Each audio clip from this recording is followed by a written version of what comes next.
नमस्कार। आज हम यहाँ पर नर्सिंग कॉम्पिटिशन्स में आने वाले कुछ क्वेश्चंस एंड आंसर जो कि इम्पोर्टेंट है यहाँ पर करेंगे। पहला क्वेश्चन है हमारा, the nursing officer is reviewing the blood glucose level of several pregnant women with diabetes. Nursing officer है वो क्या कर रहे हैं, जो प्रेग्नेंट वुमेन हैं जिनमें की डायबिटीज़ है उनके ब्लड ग्लूकोज लेवल को रिव्यू कर रहे हैं। विच of the following results would demonstrate good control. इनमें से कौन सा रिजल्ट होगा जो ये बताएगा कि डायबिटीज़ पे गुड कंट्रोल हुआ है। तो पहला ऑप्शन है fasting level of 78 milligram per decilitre, fasting level of 130 milligram per decilitre. Third है 2 hour post prandial level of 128 milligram per decilitre and D है 2 hour post prandial level of 134 milligram per decilitre. तो इसका answer होगा fasting level of 78 milligram per decilitre है यदि उसका, तो it means good control है। नेक्स्ट क्वेश्चन है second, antipsychotic which has a role in managing side effect of chemotherapy. इनमें से कौन सी वो एंटीसाइकोटिक है जिसका कि रोल क्या होता है, कीमोथेरेपी के साइड इफ़ेक्ट को मैनेज करना।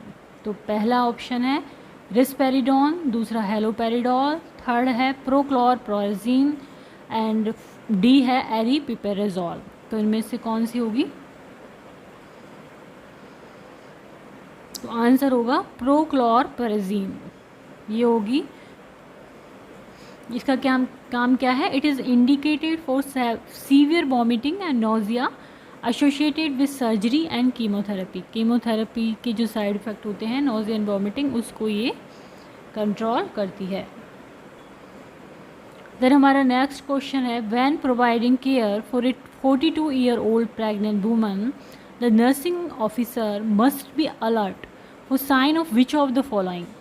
एक 42 ईयर प्रेग्नेंट वुमेन है और नर्सिंग ऑफिसर जो हैं उनके देख रहे हैं कि इनमें से कौन सी साइन हो तो उनको अलर्ट हो जाना चाहिए। तो पहला है प्रेगनेंसी इंड्यूस्ड हाइपरटेंशन, दूसरा है प्री टर्म बर्थ, थर्ड है रैपिड लेबर, डी है आयरन डेफिशिएंसी एनीमिया। तो किस कंडीशन में अलर्ट होना जाना चाहिए, तो इसका आंसर होगा प्रेगनेंसी इंड्यूस्ड हाइपरटेंशन हो सकती है एक प्रेग्नेंट वुमेन को जो कि 42 ईयर पे प्रेग्नेंट हुई है, तो इसके लिए अलर्ट होना चाहिए। देन आता है what is contraindication to external cephalic version. Cephalic version के लिए क्या कॉन्ट्राइंडिकेशन होगी इसमें, hydramnios, nulliparity, vaginal birth, caesarean birth. तो जो सिफेलिक वर्जन है तो इसमें से क्या नहीं करना चाहिए, क्या कॉन्ट्राइंडिकेट होना चाहिए, तो वेजाइनल बर्थ होना चाहिए कॉन्ट्राइंडिकेट। देन फिफ्थ क्वेश्चन है, the nursing officer would be correct in associating paranoid symptoms to increase in which neurotransmitter। एक नर्सिंग ऑफिसर है वो क्या कर रहा है, पैरानॉइड सिम्टम्स को न्यूरोट्रांसमीटर से एसोशिएट कर रहा है। कौन सा न्यूरोट्रांसमीटर इंक्रीज होगा तो पैरानॉइड सिम्टम्स आएंगे, तो कौन सा होगा वो, ए है प्रोस्टाग्लैंडिन, बी है डोपामीन, सी है नॉरएपिनेफ्रिन और डी है सेरोटोनिन। तो कौन सा होगा,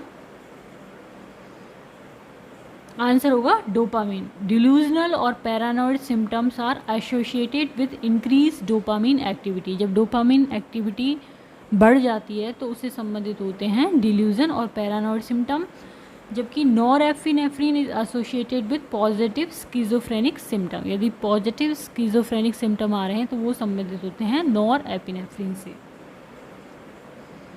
नेक्स्ट क्वेश्चन है हमारा, which of the following are negative symptom of schizophrenia. Schizophrenia के नेगेटिव सिम्टम्स कौन से हैं, ए है एपैथी एंड डिल्यूजन, बी है lack of motivation, blunted affect and apathy, C है bizarre behaviour and delusions and D है asociality, anhedonia and periodic excitability. तो इसका आंसर होगा answer B, lack of motivation, blunted affect and apathy. Next question है, the nursing officer observe that A newborn has only one umbilical artery. देखा कि newborn में एक umbilical artery है what condition is associated with this condition, इस condition से कौन सी condition associated होती है, किस में होती है, मतलब अम्बिलिकल आर्टरी एक। पहला ऑप्शन है वेटल डोर प्लेसेंटा, सेकेंड है कंजेनाइटल हार्ट डिजीज़, थर्ड है रियूमेटिक हार्ट डिजीज़ एंड डी है लीवर डिजीज़। तो किस में होगा ये, कंजेनाइटल हार्ट डिजीज़ में होगी एक अम्बिलिकल आर्टरी। देन है नेक्स्ट क्वेश्चन,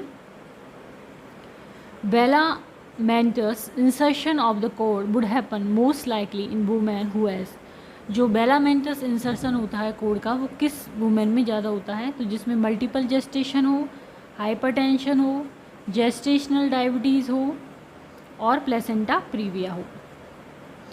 तो ये होगा किसमें, मल्टीपल जेस्टेशन जिसमें होंगे उसमें इसके चांसेस होते हैं। नेक्स्ट क्वेश्चन है structure in brain which is responsible for memory and emotional storage, कौन सी स्ट्रक्चर ब्रेन में है जो कि रेस्पॉन्सिबल होती है किसके लिए, मेमोरी के लिए और इमोशन स्टोरेज के लिए। तो पहला है फ्रंटल लोब, बी है ब्रेन स्टेम, सी है हिप्पोकैम्पस एंड डी है सेरेबेलम। तो कौन सी होती है इसके लिए रेस्पॉन्सिबल, हिप्पोकैम्पस, हिप्पोकैम्पस। देन हमारा नेक्स्ट एंड लास्ट क्वेश्चन है the two neurotransmitter possibly involve in pathological stress and anxiety, इनमें से दो वो कौन से न्यूरोट्रांसमीटर हैं जो कि स्ट्रेस और एंजाइटी जो पैथोलॉजिकल है उसके लिए इन्वॉल्व होते हैं उसमें। तो पहला है कैटाकोलामिन्स, दूसरा है डोपामिन एंड ग्लूटामेट, सी है dopamine and serotonin and D है सीरोटोनिन एंड एसिटाइल कोलिन। तो कौन सा होता है, डोपामिन एंड सीरोटोनिन। डोपामिन और सीरोटोनिन किसके लिए जिम्मेदार होते हैं, एंजाइटी और स्ट्रेस के लिए।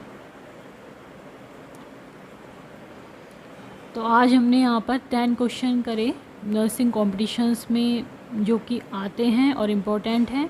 यदि वीडियो आपको पसंद आए तो इसको लाइक करें, चैनल को सब्सक्राइब करें, कमेंट करें एंड शेयर करें। Thank you.